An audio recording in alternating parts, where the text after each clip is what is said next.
বগুড়ার মেয়েরা এত সুন্দরী কেন সেটা বলো।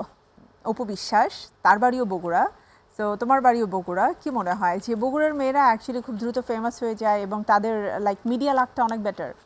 ঈদ কেমন কাটছে?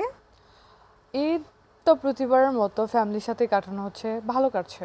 তাই ঈদ, এই যে ফ্যামিলির সাথে কাটানো, এটার তো আলাদা একটা মহত্ব থাকে। লাইক সবার সাথে আমরা ঈদের যে মানে আনন্দটা আছে সেটা ভাগাভাগি করে নিচ্ছি।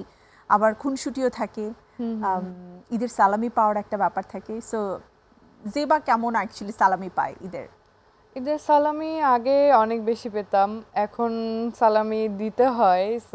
সবকিছু মিলে এখন দিতেই হয় বেশি, পাওয়া হয় কম, বাট দিতে খুব ভালো লাগে আমার। মানে হচ্ছে ছোট ভাই বোন যারা আছে, কাজিন যারা আছে, তারা একদম এসে যে তারপরে দিতেই হবে। অনেক জুনিয়র আছে, সবাইকে দিতে হয়। আচ্ছা, তোমার বাড়ি তো বগুড়া, দ্যাটস ওয়াই আমি মিষ্টি দইয়ের কথা বললাম। বগুড়ার দই তো খুবই প্রসিদ্ধ, কিন্তু বগুড়ার মেয়েরা এত সুন্দরী কেন সেটা বলো। বগুড়ার মেয়েরা সুন্দর, হ্যাঁ বগুড়ার মেয়েরা সুন্দর, আমি দেখেছি। বগুড়ার দই অনেক ফেমাস, বগুড়ার দই আমার অনেক পছন্দ। তাছাড়া আমি অন্য অন্য এলাকার লাইক খুলনা, তারপর বরিশাল, এগুলো মেয়েদের দেখছি অনেক সুন্দর খুলনার দেখতে। মেয়েরাও অনেক সুন্দর হয়, Yeah. বরিশালের মেয়েরাও সুন্দর। বাট যেহেতু আমাদের বাংলাদেশের চলচ্চিত্রাঙ্গনের অত্যন্ত মানে পরিচিত এবং জনপ্রিয় মুখ হচ্ছে ঢালিউড কুইন যাকে বলা হয়, অপু বিশ্বাস, তার বাড়িও বগুড়া, তো তোমার বাড়িও বগুড়া। কি মনে হয় যে বগুড়ার মেয়েরা অ্যাকচুয়ালি খুব দ্রুত ফেমাস হয়ে যায় এবং তাদের লাইক মিডিয়া লাকটা অনেক বেটার? মিডিয়া লাক বলবো না, সবাই আসলে লাক অফকোর্স আছে, বাট তারপরেও যেটা মেইন জিনিস সেটা হচ্ছে এক একজনের লাইক প্রতিভা। সো তাদের প্রতিভা দিয়ে আর কি মিডিয়াতে জায়গা করে নিয়েছে। এটা বগুড়া বা অন্য কোনো এলাকা ডিপেন্ড করে না। Okay, so it's a part of joke. But তুমি বলো যে ঈদের আনন্দ বগুড়াতে ঈদগুলো কেমন কাটে, কারণ তোমার ছোটবেলা থেকে নিয়ে শুরু করে লম্বা একটা সময় তো বগুড়াতেই কেটেছে। সো বগুড়াতে যখন ছিলাম ছোটবেলায়, স্কুল বা হাই স্কুল লাইফে যখন ছিলাম, তখন অনেক ফ্রেন্ড ছিল।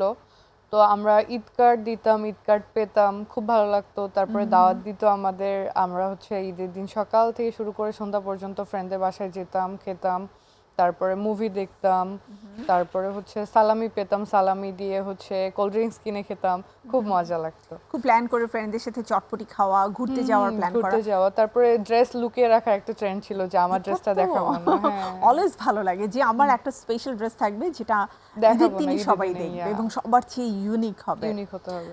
এমন কি কখনো হয়েছে যে ছোটবেলায় মানে ফ্রেন্ডদের সাথে ঈদের দিন প্ল্যান করে পালিয়ে কোথাও গিয়েছিলে যেখানে আসলে বাসা থেকে যেতে দেয় না?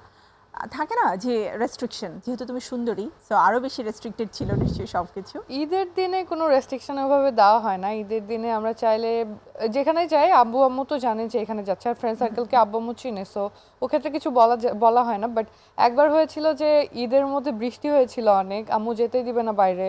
ঈদের জামা পরে পরে আমরা ভিজে টিজে ঘুরে বাসায় আসার পরে আম্মু অনেক বকা দিয়েছিল, রাত্রে জ্বর চলে আসছিল। রাইট, কারণ ওই ভেজাটা আসলে অনেক লম্বা সময় নিয়ে হয়, ফ্রেন্ডের সাথে থাকে তো।